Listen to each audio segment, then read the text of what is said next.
So how does a broke college student go from being the only one in his class without an internship to making $40,000 in a single month? From June until really November of 2025, I made no money. 6 months of posting, failing, trying different business models, and getting zero results. I took a bet on myself. I took a risk. I didn't really have a backup plan. This is the reality of entrepreneurship that ambitious people are embarrassed to talk about. It's the feeling of your self-esteem being drained from your body. And you look around you, you see your classmates, your friends getting interviews, landing roles, 9-to-5s, internships. You're like, should I be doing that? They're actually making money. They're having some success in their career, whereas I'm kind of just doing my own thing. It's not really working out right away.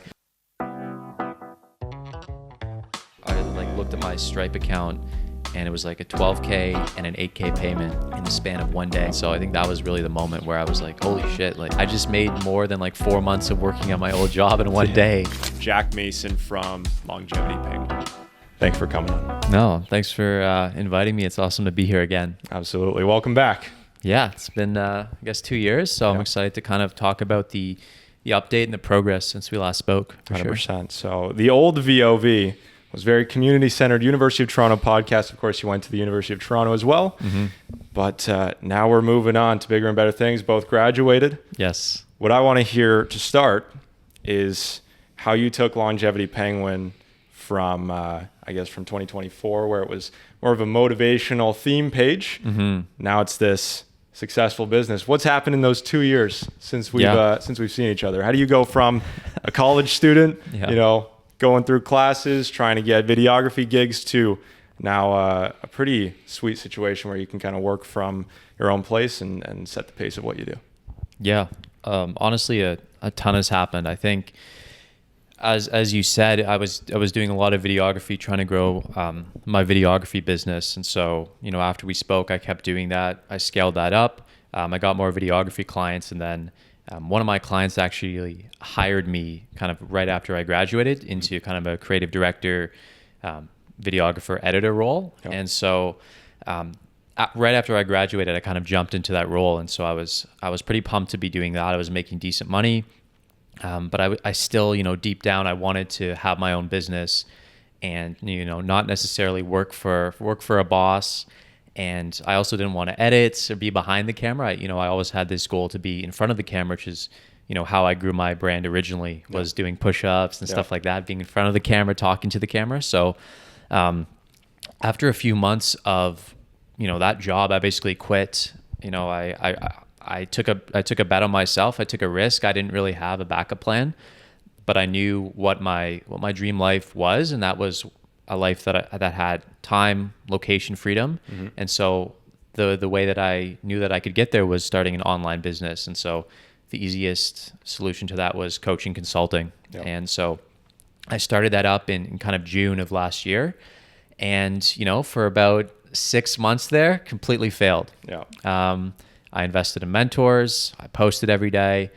I hopped on sales calls, and I made no money from June until really November of 2025. Yep. So that was definitely a difficult period. But then in November, things started turning around. I started signing, my first few clients in December.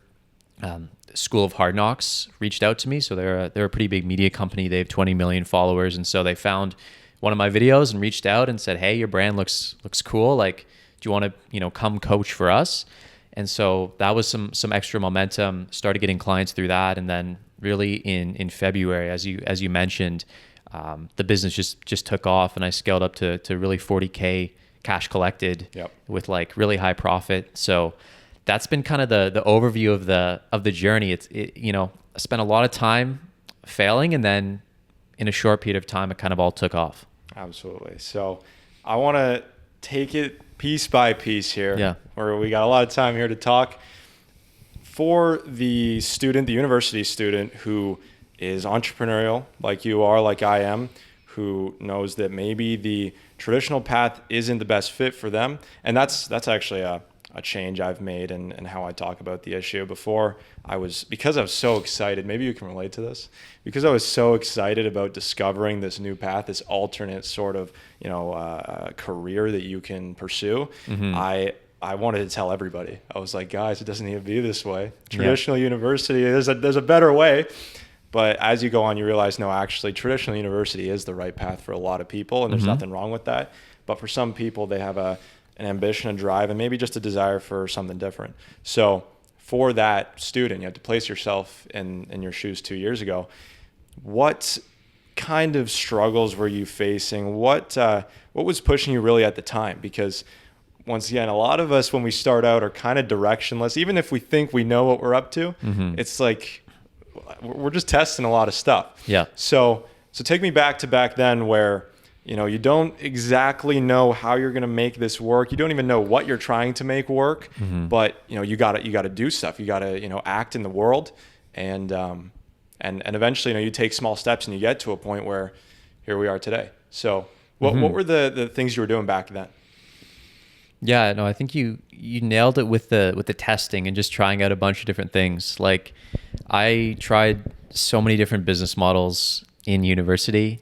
It's almost embarrassing. Like, I tried all these different things on the back of the brand Longevity Penguin, trying to monetize the audience and things like that. Videography was kind of the first thing that actually started working, but I think it is key that you just try a bunch of shit and see what works and see what you actually like to do. I talk to a lot of entrepreneurs, and they're trying to find like the best business model, or it's like shiny object syndrome, where they see a business model and it's new and it looks cool and they think they can make money, but they tried and they actually don't enjoy doing it. So I think a key for me was always following what I actually love to do and my passions, and I think that led me to the right place. But I putting myself, I guess, back 2 years ago, like, I totally get where the uncertainty comes from and the anxiety of, being in school and working towards this degree, but, long-term wanting to do your own thing. Yep. And, you look around you see your classmates, your friends applying for jobs, getting interviews, landing, roles, 9-to-5s, internships. And you're like, should I be doing that? Like they're actually making money. They're having some success in their career, whereas I'm kind of just doing my own thing. It's not really working out right away. Yeah. And so there was definitely a lot of stress about that, from just, fear of missing out and seeing what other people were doing and, succeeding more quickly than me. Yeah. But I think, honestly, like, the way I think about it is there's two options. You could go straight from university to the 9-to-5, which is what most people do, or you could go from university to building your own thing. And, the worst thing that could happen is that you end up failing and then you go back to what everyone else is doing, which is a 9-to-5. But the best case scenario is you actually succeed in your business. Absolutely. And, now you're living a life that you actually dream of and you're happy to wake up to, and you have control over your time and finances. So, I don't know. That's what I would say to someone in university. 100%. Yeah, I think that we'll talk about this later, but there's something that we're very negative oriented as human beings. Obviously, from an evolutionary perspective, risk scares us more than opportunity entices us. Yeah. So it's very easy to see how things could go wrong, but people don't really tend to acknowledge how things could go right, and what kind of upside there is on the other side of taking that risk. But how do you convince yourself to stay the course when all these things are happening around you, when it feels like everyone's passing you on the track? It's at the time, it's easy to think, hey, I'm not doing the 9-to-5, I'm here to grind, but it's like everyone around you is making like infinity times more dollars than you are. So yeah, it's you kind of have to delude yourself to a degree, but there is a vision on the other side of it. How do you convince yourself that what you're believing in is actually real and there's a tangible benefit on the other end of it? Yeah, like, my whole mindset, my mantra in life is irrationally driven. Yeah. I even got a tattoo recently to kind of reinforce that point. And it was for a long time, like, the bio for Longevity Penguin was irrationally driven. And so I think, honestly, like, I was just born like that, where I could, logically looking at the odds, I was like, yeah, like, 9 out of 10 businesses fail in the first year, whatever the statistic is. Yeah. But, like, I'm going to be the 1 out of 10. And I've always had that mindset in everything I do. So I think that was, I just kind of got lucky in that sense. But I think a lot of times, people who maybe aren't naturally that, risk taking or risk loving, like, something I find really helpful is look at the guys who have done it successfully, especially online. Like when I first started out, one of the main things that kept me going was seeing other young entrepreneurs succeeding and traveling the world who are like my age or even younger, and running an online business. And so just seeing other people do it, like that reinforces the idea that it is possible. And there's a ton of guys out there that have done exactly what you want to do, and they're no different than you. They've been working at it a little bit longer, and they have more information. And I think kind of that's one of the reasons that I went to Bali the last month was, that's where a lot of the online entrepreneurs are. And I was able to meet up with guys that I'd been watching, starting back when I first quit my job. And, they were motivating me and inspiring me to keep going, because I was like, these guys can do it. And they're not smarter. They're not more special. Like a lot of them don't even have university degrees. Right. So if they can do it, like I can do it. And so I think that was a big thing that motivated me. But again, the whole mindset of irrationally driven, no matter how the odds look in the moment, like if you want something, if you really deep down want it and you have a vision and you can picture what your dream life looks like, having that clarity makes it a lot easier to kind of do the steps that it takes to get there, even when it doesn't look like it's working out in the moment. Yeah. And you say you've always been like this. I got to ask, is your family like this? Are your friends, are the people around you sort of maybe reinforcing this idea? Because that, in a way, that could make it so that you're kind of living in two worlds, which is a good thing. You go out and you see a lot of people following that traditional path, but maybe you have an entrepreneurial spirited family. Once again, I don't know this, maybe not, who are telling you, no, there is a better way, and you kind of have that support. Because for me, something that I guess I've been dealing with as I'm starting my own agency right now is I'm confident in myself. I believe in what I'm doing, and I'm willing to go the distance with it. It's about keeping everyone around me at bay in terms of, cooling their concerns. They don't see the same vision. And it's got to a point where my mom's not going to enjoy it. She's watching. It's okay. It's gotten to a point where, because she's, worried about, the direction of things. And sometimes even I'm worried about the direction of things. Yeah, of course. When I have good news in the business, I like to hold on to it for a little bit. I can't tell her right away because, when she comes to me with some concerns, I can know in my head, I'm like, listen, it's going a lot better than you know. Don't worry about it. Yeah. And then maybe after a little bit, I can tell her. But I need to always have one piece of good news hanging, on the side that she doesn't know about. So whenever there is truly a concern, I can be like, listen, it's okay. Look at this. This is a good thing. So for you, are there people around you who are reinforcing this path for you? Is it something that you just got to push yourself to do? Now there are. Yeah, now there are, right? Because it's easy to believe in. At the beginning, it was really just me. Like I do think my family was pretty supportive, and my dad's an entrepreneur as well. He has his own business, so I think that was helpful seeing him leave his corporate job and be successful doing his own thing. But I think in terms of friends and everything like that, I'm kind of the only one, or I was at the time when I started, who was, on this alternate path and trying to build a business. And I think that,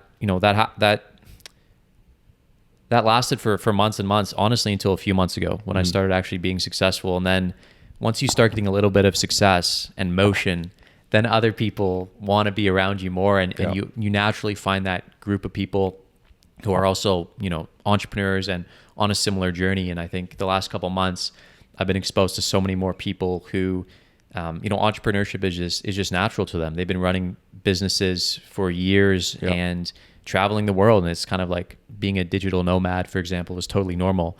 So I think being around those people the last couple months, and specifically in February, that reinforced it even more to me that, again, being around people, seeing people doing it, it just normalizes it, and it makes it feel so much more doable and so much more real. But again, at the beginning, did not have that network, that support group. So it was just me. So again, it was really hard. But I do think, in terms of family and stuff, they were pretty supportive as well. Yeah. So tell me what gets you over the edge then, because you land, this videography job after university, when your clients brings you on full time for this gig. What gets you to say, what I'm going to make the leap I'm going to make the jump from this comfortable position, more than comfortable, it's a successful position, to something where it's a little bit more, up in the air? Yeah. I've told this story a little bit recently, but there's a bunch of factors. Like, I think, I always wanted to do my own thing, but I was kind of just like, it's not working yet, so let me just do this job that's going to pay me, $8K Canadian a month. So I was like, I'm happy to do that for now at the time. Yeah. And, got into it. And then just as it went along, I got, less and less enchanted with it, and the corporate life and the driving to videography shoots and, not having control of my own schedule. And so just more and more in the back of my head, it was like, you got to quit, you got to leave, you got to do your own thing. And the breaking point really was, I had a shoot kind of the upcoming weekend in Montreal. I guess this was like early June. And so my boss is like, hey man, like I need you in Montreal from like Thursday to Sunday or Monday. And at the time my mom had been diagnosed with cancer and had just gotten kind of her first surgery around that time. So I basically told him, hey man, like I'm not going to be able to make the shoot because I need to go to Kingston where my mom's living to basically help her recover. And then my boss was like, oh, so we're just going to find someone to replace you. And like, didn't even say sorry. Didn't be like, oh man, it's totally okay, I understand. Yeah. He jumped straight to like, all right, we're going to find someone new. Yikes. And so as I tell the story, like in that moment, like I had the most clarity I've ever had in my entire life about anything. Yeah. And I was like, dude, I'm quitting. Yeah. Good luck. So I think it was really that moment, and it was really like a 4-minute phone call that pushed me over the edge and pushed me to quit. And, even if the circumstances of it weren't great, I'm glad it happened. And I feel like I just needed that little bit of a push to take the leap. And so I think that moment, that phone call is what did it for me. There you go. Wow. That's, that would do it for sure. Yeah. How's your mom now? She's good. She's recovered. Yeah. Okay, cool. That's crazy. For me, this past summer, I was working a physical labor job, and I have a different story as to how, my mentality around it came to be. And this is something that I knew before the job. My first job ever, I realized, okay, we're going to have to figure out something else. And it's not even because the jobs were necessarily bad. My first job was bad. The rest of them were pretty good. Yeah. But no, this past summer was like basically as good as it gets. I was working with one of my closest friends from elementary school. Nice. It was his family business. It's a trailer mechanic shop. And, the pay was decent. It was, physical labor. So some people might see that as a little bit exhausting or see that as a cost of the job. But I thought it was good because I like getting out there. I like being active. So it was a benefit to me. The commute, it was like a 45-minute, 1 hour commute, but I was doing it with my buddy. So it was kind of fun. I got to hang out with him every day. Yeah. And yeah, it was honestly just a good atmosphere. I was kind of left alone to just do my work throughout the day. It was outside, it was in the summer, so I got some sunshine. The point of that, I realized later, because it got to a point where it was kind of the same thing every day, and time was speeding by so fast that on Monday, people have this Sunday night depression because they're ready to go to work on Monday, and it's like, oh, I gotta, drag it out for the week. On Monday, I was like, time is moving by so fast because I'm just doing the same thing every day that I'm like, I don't even see Monday as too far away from the weekend. It's like the weekend's going to be here in no time because things are just moving so quickly because it feels like you're living the same day every single day. Yeah. Kind of made me realize like you need a mission. You need to be working on something that's dynamic, which entrepreneurship inevitably is. And once again, even if it's not certain, it's something, it comes to a point where it's really more about what are you going to commit to for your entire life. Like you got, 60 years, when you're 20, you got like 60 years to play with. So what, you better make a decision now about what you want your existence to look like. For me, it's way more existential than people might think. Like this is about how you are going to spend your time on this planet. Yeah. And I don't like being at a job where I'm looking at the clock. And that wasn't this job this past summer, but in my first job, I worked at Burger King when I was in high school. And it was a situation where I was staring at the clock wishing for it to move faster, and you realize it's like, why am I wishing my life away? Yeah. You stay in that situation long enough, like you spend your entire life just wanting it to end, basically, for your day to end, to enjoy the weekend. So that's something that was really appealing to me. For you, you're an ambitious guy. I'm sure you've wanted to do many different things, throughout your life. You talk about on your channel about how you used to want to do music when you were younger. Yeah. Is there something that speaks to you more about the path you're currently in? Has there ever been a time where you maybe wanted to focus on different things, but had to pick a path? Yeah, like I think earlier on, before I actually got successful with this business, there were doubts in the back of my mind, and a lot of thoughts like, oh, should I just do this, or again go back to a job. Earlier on in university, I thought about dropping out and being a musician. That was more like first year. But I think honestly, since I quit my job, like I've had a pretty clear mission and a pretty clear vision of what I wanted to do. Yeah. And yeah, I just, what you were talking about with, working a job, and it's like the same day over and over again, and looking at the clock and wanting it to speed up. Yeah. I just knew like I did not want that. That was the last thing in the world I wanted. Yeah. And so I would basically made up my mind to do everything in my power to put myself in a position not to be in that position, basically. Yeah. So I think that's a huge motivator as well. It's not just what I talked about, with making money and stuff like that. It's being able to decide what work I did and be passionate about what I'm doing, as opposed to just clocking in, getting a paycheck and clocking out. I think, loving what you do is so important, especially if you want to do it long term and not get burnt out. Yeah. I think that's super important. 100%. Now, what was the highest leverage sort of switch that you had to flip to get from, struggling at the start with the business in the summer of 2025 to where you are now? Is it a personal character trait? Is it a skill set? Is it a mentality? Like how, what had to change in that time? I think it was just like multiple skill sets. Yeah. So even though at the time it felt like I wasn't making any progress, when I wasn't making any money, I actually was getting better at the skills I needed to, sales, marketing, fulfillment. And so when I did get to a point where I started taking on clients, from those months of, failing and trying, I'd built up a skill set where I was able to actually, keep the momentum. So I honestly think just that process of failing and learning was the biggest thing that allowed me to eventually have success. And I think at the same time, investing in information and mentors who were ahead of me, who done what I wanted to do, was a big part of it as well. I've invested in several mentors and spent a ton of money on information and access. Yep.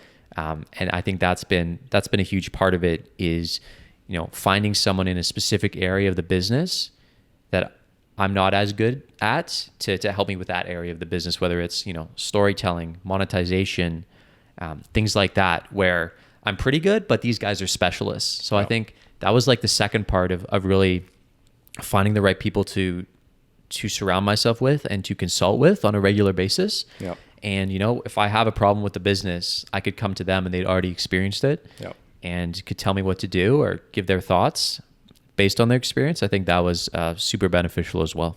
100%. And I'm assuming that you're leveraging, obviously, like you're doing your videographer work at the start, and then you're using maybe some of the cash you saved up for during that job. Is there any advice you'd give to someone who, maybe doesn't have access to the same sort of network, or maybe they don't have the funds at the time to reach these different circles? How do you start out meeting the people who are going to get you to that next level? Yeah, I think it is just posting content at the end of the day, building a personal brand, becoming the type of person and showing that online, that those people who are a few steps ahead of you actually want to be around and want to mentor. Yeah. Just basically showing them like promise, or that you have potential. Like I got a lot of free value at the start as well from just reaching out to people, and they would see my following, they would see my consistency, and they'd be like, hey, like I'm happy to hop on a free 30-minute, 45-minute call and just, share my thoughts on what you should be doing or your business. Yep. And again, that was just from me posting content and building a personal brand. So I think there's definitely ways to kind of get access to some of those people for free. Yep. But yeah, I think if you don't have resources at the beginning, it's a lot tougher for sure. And it's probably going to take a bit longer. Yeah. I don't think I should sugarcoat it. I think, getting access however you can to those people who've done what you want to do is super important. So whether that's, moving money or basically spending money elsewhere, saving a little bit more so you can afford, to invest in someone who's done what you want to do. I did, make sacrifices in other areas of my life and spent money less than I would have to be able to afford, especially at the beginning, the first few mentors. And so I think it's like, what are your priorities? And a lot of us spend money that we probably don't need to, and areas of our life that aren't actually going to contribute long-term to our health, happiness, and business. Yeah. So I think that would be my advice for that. 100%. Now let's poke in a little bit more into the business side of things. Who do you help? How do you help them? For people who are hearing, okay, this is an interesting line of work. Yeah. Maybe they have the skill set as well. Maybe they know a little bit about social media, and they want to do what you do. Yeah. How exactly do you service your clients? What's the work that you do? Yeah. So high level, I help entrepreneurs build personal brands. Yeah. And the end goal of building a personal brand is to basically grow their business. Okay. So the way I think about it, I help my clients attract the right audience, position themselves as an authority, and bring in long-term opportunities for themselves and their business. And for each client, that typically is a little bit different. Most of my clients at this point are coaches, consultants, and agency owners. So it really is a lot about getting leads with content, creating content that grows the audience, nurtures the audience, and then converts the audience. So I think that's kind of my goal at the end of the day. And the way I do that is pretty simple. I have a course, I have a program that's kind of like they just go through on their own to get the base level of knowledge. I have weekly calls with them, kind of one-on-one calls to check in, to answer their questions, to make sure that, I'm solving their bottlenecks. And those are really the main two parts of it. And I guess the third part would be, messaging support, access to me throughout the week when we don't have calls. If they have a question, if they want me to review a piece of content, anything like that, they just shoot me a message. So I think that's one of the main ways I've been able to really scale up is the one-on-one aspect, because that's the most valuable. I've thought about doing kind of group coaching, and I know a lot of guys do group coaching to scale up. I think right now it's like the one-on-one access to me, people are willing to pay a lot for, given, my credibility in terms of following, in terms of monthly income, in terms of being a content strategist for the School of Hard Knocks, in terms of even how my content looks visually. Everything like that allows me to just have a lot of leverage when I'm getting on sales calls and talking to business owners and trying to basically convince them that I'm the solution to their problem. So I think 100%. That's kind of what I do. Nice. Very good. Yeah, I was watching what were they called? A cash cow something. It's an Alex Hormozy segment that he has on his channel where he brings a business owner in, and he basically, the idea is he's going to give them the blueprint to fix their business. Have you watched some of these? I've seen a couple. Yeah. So he was doing one with a coaching agency, and the idea was that they were trying to scale as well, and they were trying to bring on coaches to teach them basically how to coach, and to teach them the skills that they have, and to give them the insights that they have. And the roadblocks they're running into is that, well, if you're trying to scale a coaching business by teaching other people what it's probably not the hardest sort of knowledge to obtain. So someone coming to pay for it, they're less willing to pay for coaching from someone who just got, a 2-week crash course. I'll just take the 2-week crash course then, and I won't pay for the coaching service. Sure. So the idea that, if you're looking for a coach, you need someone who's actually been in that arena. You need someone like you who knows every little intricate detail about how to overcome certain obstacles in certain situations. It's too much to actually teach someone in 2 weeks. So that makes a lot of sense in terms of, having that one-on-one connection, being able to solve the specific problems that people are dealing with in their own businesses. So that's pretty cool. What are you doing now to kind of maybe refine your product? I'm assuming that there are aspects of what you deliver that, you know, your clients like more than the rest. Are you, walk me through how you're, I guess you're improving your product, or do you think it's already at its end state and it's just about, you know, getting the word out? No, for sure. It's always improving, and there's never really an end goal. I think as I learn, as I educate myself more, as I invest in more mentors, just get more experience, like that experience just comes into the program. So I think it's never like I'm like, okay, it's done, or it's at its final version. I think as I work with more clients, as I get more experience helping specific business owners with specific problems, I think the program's just naturally going to get better. And it's not necessarily adding deliverables or like adding modules, but just, I think, you know, I am the business, and my knowledge really is the thing that's making me money. So the more of that I can acquire, obtain, and, you know, help business owners get results because of, the better my business will run, and, you know, the more value I'll be able to provide. So I think it's never going to be a situation where I'm like, yeah, this is 100% everything perfect done. It's always a work in progress, and I think improving the fulfillment, improving the product is the most important thing long term, because you can scale a business off, like, I call it like marketing driven hype, where it's like you're great at marketing and you've you know, attracted clients, but that's going to fade if the fulfillment, if the product isn't actually good. But if the product is good, then long term it's like product driven growth. Marketing does itself. Exactly. It markets itself. So I think that's the framework that I'm going for. And I know that if I keep improving the product, keep getting results from my clients, then, you know, I'll have to do less marketing. And again, it'll market itself for me. 100%. Now, tell me a little bit about what your clients look like. Like, you say entrepreneurs, they have their own businesses. Is there any specific industry that you're in? Is there a niche? Like, what problems are they coming to you with? Yeah, like as I mentioned, it really is coaches, consultants, and agency owners. It's basically people either selling information or selling the implementation in terms of the agency owner. So it's kind of like a coach, which is, I would think of it as like a done with you service, or an agency owner where it's, you know, we're going to do it for you. So helping them attract leads, grow their audience, and basically, you know, get people to message them, get people to DM them who are their ideal client. That's really my main goal. And so for some guys, for example, they want to focus more on the visual aspect of their brand, making their videos look more premium in terms of the gear, the camera, the shot list, the editing. And so if that's kind of their main goal, I help them more with that. And I have an editing team I connect them with.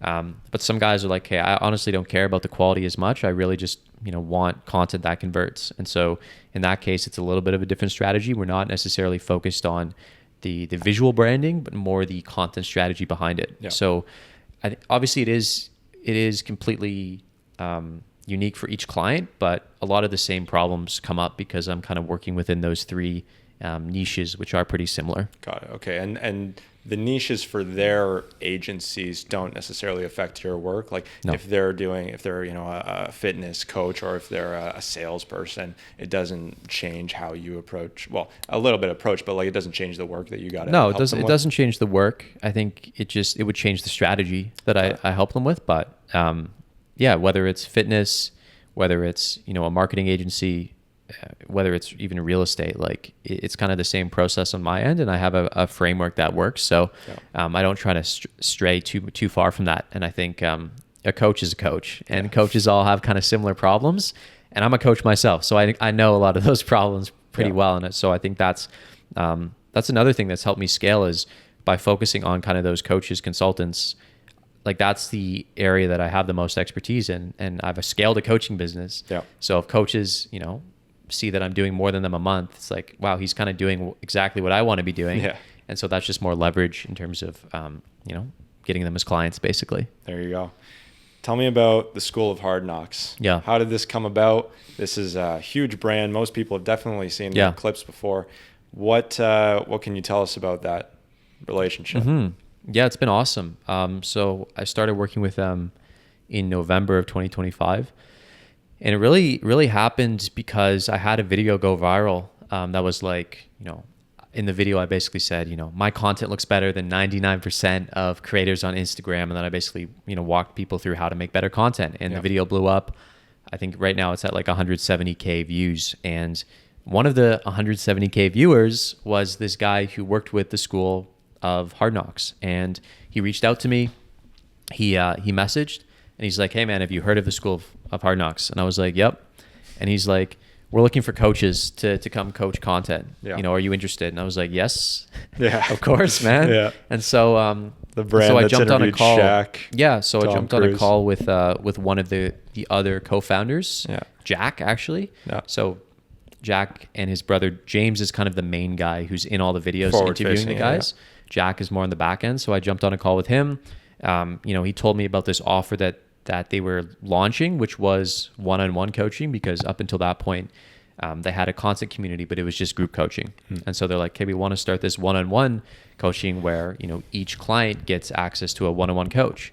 And so we want you to be one of those coaches. And so I joined that. Originally it was kind of 10 coaches working, and we each, started getting clients and started fulfilling. And it's been awesome. So I've been working with them for 4 months. Have a bunch of clients through them, and it is a similar process to my own offer. It's one-on-one coaching, content coaching, basically. So it's basically the same thing. And so I think there's a lot of synergy between what they're doing and what I'm doing on my own. And obviously being able to leverage the brand name and talk about that in my marketing and my videos and my content on sales calls, it's been super helpful. And at the same time, a lot of the people I'm meeting and coaching through School of Hard Knocks are more like in-person service business owners as opposed to online coaches. So it's been interesting to kind of see how the content strategy changes based on, if they're in person and if they're targeting kind of a local audience as opposed to online, where it's kind of the audience is however wide you want it to be. So I think that's been one of the main differences between what I'm doing with them and what I'm doing with my own business. But some of them are making like $1 million a month, man. And there you go. Again, it's awesome to just have proximity to those business owners and see how they 100%. operate. Yeah. And, helping them out just gives me so much more confidence in my coaching ability, because, if these guys are making $1 million a month, I can definitely help someone making 10K a month, 50K a month, even 100K a month. So I think it's given me a lot more confidence in my abilities as well. Yeah, that's huge. That's something that I've also had a little bit of experience. The clients you're working with, it's obviously not just about, their capacity to pay you or to pay for your service, but it's also like having that proximity. And when you're working with someone who is extremely ambitious, who's driven, instead of someone who's really just trying to get your service and use it for what it's good for, someone who's trying to take it and even push it further because of their own work ethic, that first of all makes your service work better wonders for them. It does more for someone who's gonna push it to the furthest extent it can go. And, I want them to implement it, because a lot of guys I work with, they tell me they want a personal brand or they want to grow their business with content, but then I give them actionable steps and it's like, why haven't you done it yet? So that's kind of the thing, is you got to find those guys who are motivated and who see the value of content. Because a lot of people say, like, oh, I know I should be making content. But it's few of those people who actually, want to take action and are willing to post consistently, film consistently, and things like that. So when I have clients like that, they get the best results, and I get the best results for them. You get to use the best results actually to show people, and that's something. This is just a new discovery for me. It's like not only your own personal work ethic will grow your business, but the work ethic of the people you're working with as well. It's an underrated aspect of it. So not to say well, you should choose your clients wisely, but appreciate the ones who are gonna help drive their business, and by extension yours as well, if 100%. They're working with you. So that's good. What are some of the limiting beliefs of the clients you work with? Because as an entrepreneur myself, it's easy to see how your own roadblocks kind of stop you from making progress. And for me, it's to a point where I have kind of the opposite of limiting beliefs. I have the belief that, everything and anything can work. And until I hit a wall and realize it won't, then that's when I'll maybe readjust. So I'm trying this, this new venture. I'm trying to, work in media with professors. I talk to people about it and they're like, do professors really have media demands? And I'm like, I don't know. I'm in a blue ocean. It's a blue ocean strategy until you realize it's more of a blue pond. But that's what I'm trying to, see. We're going to test. Maybe there's something there until I kind of hit a wall. We're going to keep going with it. Mm-hmm. But yeah, for the people you're working with, what are some of the things that they don't believe can happen? Maybe they don't even know are possible with your service. Yeah, there's a bunch. I think one of the main ones is just, it's hard showing up on camera. It's hard talking to camera. It's hard coming off as natural on camera. And so that's one of the main ones that I work with clients on. And I understand it as well, because I film myself every day and I'm still not super comfortable. It is a little bit weird trying to pretend like you're talking to a friend or someone like that, but it's just a camera, a lens. Yeah. So that's one. Another one is, people hear that you can get clients from content, but they haven't experienced it themselves, so they don't necessarily know that it's true for them. Mm-hmm. So that's a big limiting belief that people come to me on calls with, and they say like, I don't know if it'll work for me. Like, even though I've seen other people, grow their business with content, like, will it really work for me? And so that's one of the limiting beliefs that I help them work through. And obviously the quickest way to do that is to help them land clients with content and show them that it's possible. And honestly, that was one of my limiting beliefs at the beginning, right? Especially after months of it not working. I'm like, is this even possible for me? Like, why? Like, I see all these other people, blowing up with content and making money with their business, but it just wasn't happening for me. So that's another one. I think a third one is people they say they don't have time to film. They don't have time to create content. Yeah. And, like I get that as well. But at the end of the day, there are ways to be more efficient with content in terms of batch filming. And, on Monday, I'm going to ideate. On Tuesday, I'm going to script. On Wednesday, I'm going to film. Stuff like that, I don't know, helps make the content creation process a lot more efficient. So I think that's another one, but there are a ton. There's always new ones that I'm still kind of to this day surprised by, and didn't really think that would be a hang up or a reason that people wouldn't make content. But people are complex, man. There's a lot of things I need to deal with and help people 100%. Overcome, because at the end of the day, I want to help them create better content and grow their business. But if they have mindset issues or limiting beliefs that are blocking them from doing that, the best content strategy in the world isn't going to help them. It's going to be the coach who's understanding and compassionate about their situation. So I think that's another key part of it is kind of being their cheerleader and hyping them up and giving them that confidence to show up on camera. And I think that's been another big thing I've been doing as well. 100%. Yeah, that's something that maybe more analytical people don't consider, how social business is, how social entrepreneurship is. A lot of the times you are the business, not even you don't need to have a personal brand. Yeah. A lot of the times,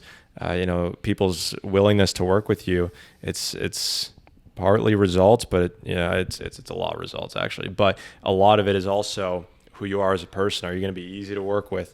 What are some of your character traits? Are you likable? Not objectively likable, but do you have like a good chemistry with the people you're working with? Yeah, that's something that it's very interesting. How have you found the human aspect to the business? Like obviously, Longevity Penguin in our first episode was about self-improvement. Yeah. How have you, been able to kind of work on yourself to upgrade your business? Has that played a role into it, kind of how you are with the people you work with? Mm-hmm. Yeah, I always say like entrepreneurship is the quickest way to self-improvement. It forces you to level up in so many different ways, especially in my business where there's a lot of interpersonal relationships. And it's not necessarily like data analyst where it's just numbers. It's like, people will buy from me if they feel a connection to me. And it's like, okay, how can I build a connection through the screen? And so there's a lot of intangible skills that I've needed to work on. And I think one of the biggest things is I've always thought of myself as like an introvert and, not great in terms of having friendships and maintaining friendships and building relationships. Like I always typically prefer to stick to myself, especially in university. Like I had a couple friends. And I think doing this business, meeting so many people a week, jumping on calls with people I've never met before, and by the end of it, them paying me, $10,000. It's forced me out of my comfort zone, and it's forced me to become someone who's more comfortable speaking to other people, communicating. And so that's been kind of an awesome side benefit that I had no idea would happen going into it and starting a business. But I think obviously for the rest of my life, interpersonal relationships, everything like that, it's been super beneficial to get better at that side of things as well. And I think going back to self-development, a big part of the business success recently has been me improving myself, not just my offer, but like, especially on sales calls, detaching from the outcome, not being too desperate for a sale, even in content. People can tell if you want it too much or you're desperate, even, across the screen on a phone. And so I think the process of having that, like an abundant mindset, not like I need to grow my business, or I need this video to do well, or I need to sign this client, but like, I don't. And if it doesn't happen, if the video flops, if the sale doesn't go through, that's okay, because, in the long term, it'll all work out. And so I think having that mindset and building that mindset, it doesn't obviously just happen. You can't flip a switch and, be that self-confident, basically. I think that's been a huge part as well. And again, that's carried over into other aspects of my life where I'm a little bit more detached. I'm not as desperate to get an outcome. I'm still putting in the same inputs. But I'm not necessarily expecting the outputs. I think that's been a little bit of a counterintuitive thing that I've experienced for sure. Alex Hormozi talks about the richest he's ever felt was when he made his first $100,000. When he looked in the bank and he saw, I have 3 years of runway here. If everything goes wrong, like I can still, pay the bills, basically. For you, obviously, you're not, decades into your journey at this point, but at this point, what's the most successful you've ever felt? Not necessarily objectively, but what are the moments where you're like, this is the biggest leap. This feels like the biggest leap. I think in February, I had a 20K day. Okay. And that was the moment where it all was like, holy shit. Like, this is working now. It was like right at the beginning of February. So it was the kind of the start of everything. It was like 2 deals were up in the air. It was like, will this guy pay? This guy had to sleep on it, and they both came through. And so I would like looked at my Stripe account, and it was like a 12K and an 8K payment. In the span of one day, and I got one right at the beginning and right at the end of the day. And that was like, it was like that was the moment where all the work, all the months of failure were like paid off. And so I think that was really the moment where I was like, holy shit, like I've done it, or like, this is a feasible business model. 100%. I just made more than like 4 months of working at my old job in one day. Because it was in USD as well instead of Canadian. That's nice as well. And so I think that was the moment where it's like, holy shit, this could actually work. 100%. Okay. So, what was I going to ask? I was going to absolutely build on that. Sorry. What does that income represent to you, though? So obviously the numbers on a screen are one thing, but people have, all sorts of different relationships to money in real life. Some people, they're in situations where maybe that money would mean that they could afford paying for a family member's medical bills. Maybe it's something where they can finally move out of their parents' house. For you, what did that, income actually mean to you outside of the monetary value? I think the most, like the monetary, the number, seeing the number was nice, but it really represented the transformation, and that I'd actually succeeded at my business. I think that was the biggest thing. It wasn't necessarily the number, it was what it represented, like you said. And it wasn't like I was like, oh, now I can spend this money on something, or I can buy something that I've wanted to. It was literally like, wow, like this is proof that all the work that I've been doing was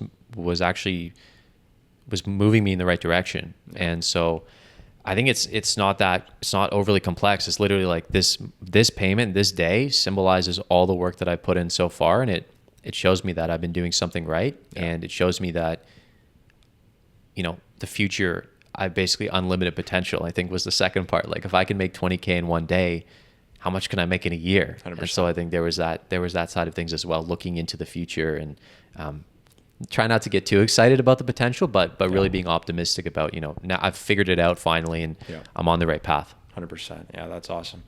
Yeah, I think for me, the next step, further along than I am, I think for me the next step is being able to kind of live on my own income, move out, be financially independent.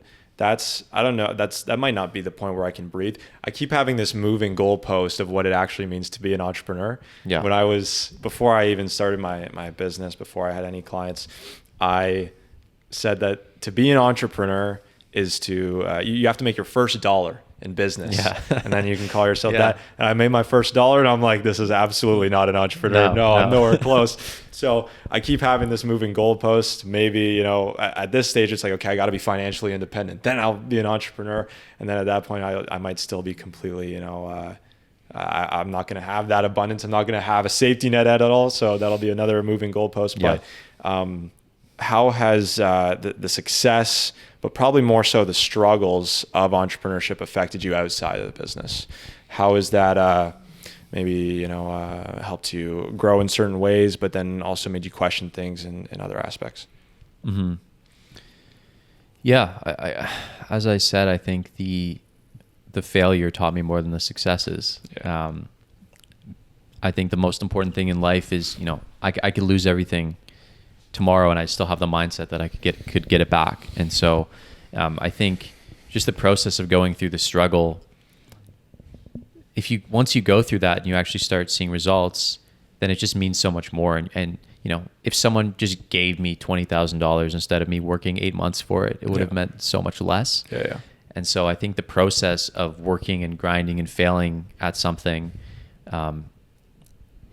just builds that mindset and builds that resilience. And so I think that resilience is translated across all the other aspects of my life now, from relationships to friendships to meeting new people, to the other things, the other goals that I set for myself. Like everything feels so much more feasible no matter what the goal is. Like one of my main goals for this year was, hit 50K per month consistently.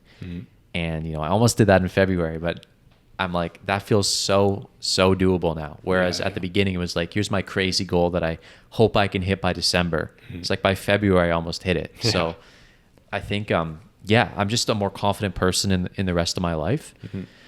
I think a lot of people who want to be entrepreneurs, they say they want to, but they aren't willing to put in the work that it takes to be an entrepreneur. So I'm not going to sit here and say everyone can be an entrepreneur, be successful at building their own business. Yeah. And so I think that's kind of the first thing to understand. But I think for those select few who are willing to fail at something and to not be good at something and to chase their dream, even if it means in the short term not making any money, if it means getting laughed at, made fun of by, friends, family, if it means, having their parents say like, just quit this, like go back to a 9-to-5 or just get something, take the safe path. Yep. I think there's so many things pulling you back towards that safe path that it really does take a certain individual to be able to have a strong enough conviction in what they want to do to say no to all that, especially when it's not working. When it's working, it's like, okay, what are they going to say to me now? But when it's not working, it's like, maybe these people are right. Yeah. So I think for those people who are in the middle of it right now, it's really basic advice, but it's going to take more time, man. Like I think of success, it's going to be like flat and then it's going to be exponential. Yeah. And so right now you're just still going on that journey. You're on the flat part and it's part of the process. No one really just starts on an upward crazy trajectory. 100%. So I think if you're on that journey and if nothing's working right now, that's totally fine. That's just part of the process. It's just a matter of holding on and being persistent long enough for you to actually see that spike, which is going to come. Absolutely. Well, this has been a great conversation. Last thing I want to touch on, You can kind of work from anywhere at this point. Obviously, you're born here in Canada. Mm-hmm. What do you feel like the business environment is like in this country, as far as policy goes, as far as the tax rate is? Is there ever a point in your mind where you're like, I don't need to stay here for work, and maybe there are other places in the world that might treat me a little bit better in terms of keeping most of my own income? Have you considered that in terms of being a guy who likes to travel? Maybe you'd want to live somewhere else. Yeah, I've definitely thought about it. I think that's one of the reasons I went to Bali last month. Yeah. I want to travel a lot more this year as well. I'm thinking of joining a couple entrepreneur groups who kind of travel and live in certain spots for a while and just see where I like to live. Like I like Toronto. Yeah. I was born here. I grew up here. I have a network here. My family's here. Part of my family's here. So I'm not in a rush to move anywhere. Obviously, yeah, the taxes are higher than a lot of other places, and I know a lot of entrepreneurs who've moved out of the UK or even the US to spots that take less of their money in terms of their business profits. So I think that's always something to consider. I haven't really thought about that too hard yet. I think I'm literally in the first 3 months of actually, making real money from it. So yeah. I'm sure down the line when I hit a certain threshold, I'll think about that more. But I think right now I'm happy where I am. I'm happy to have a home base in Toronto and travel around for a month here, a month there in different places. And when the time comes, I might move, but I don't have any solid plans at this point. All right, there you go, ladies and gentlemen. It's Jack Mason, the one and only Longevity Penguin. Thank you for coming on. Appreciate your time. Well, thanks for having me. It's been an awesome conversation. Absolutely. Good to reconnect after 2 long years. Yeah. It's, our paths have not been similar, but I think we're both ambitious people, and it's going to be good to see your growth from this point forward. Maybe in another 2 years we'll reconnect. Yeah, I was about to say another 2 years. Let's have another podcast. Let's do another update. But 100%. I'm excited to see where we're both going to go. Absolutely, man. All right. Awesome. Ladies and gentlemen, thank you for watching. That is Jack Mason, Longevity Penguin. Of course, we will link his accounts in the description. Is there anything you want to plug? Any shout outs you want to make real quick? I want to shout out you, man, for hosting the podcast. I think it's awesome, the work that you're doing and the conversations you're having. And I'm excited to see where you take it. Look at this guy. Nice guy over here. True Canadian. All right. That's our conversation today. Hopefully you enjoyed. You can subscribe to VoV Podcast on YouTube. This is going to be a new kind of podcast. It's evolving. It's going to be some deep conversations here. We have very, very successful guests that we're going to be interviewing, and hopefully you can learn something from it. That's kind of what I want to go for.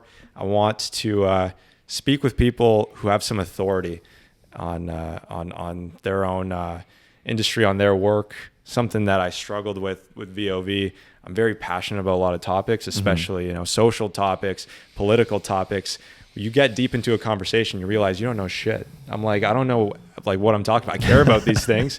It's hard. You watch, because I edit all my own episodes and I'm listening to myself and I can barely stand the sound of my own voice. People think that you spend more time recording, you're going to get more comfortable in front of the camera. When you first start recording, you can barely stand the sound of your own voice. It was the opposite for me. I was okay at the start, and then the more you read about the topics you care about, the more you realize how dumb you used to be on everything you were saying. But we have a real authority here. We have someone who's been there. We have someone who's living that experience, so you can trust him on these subjects. Thank you for watching. Follow on Instagram @VoicesOfVic, and we will see you next episode. Peace out.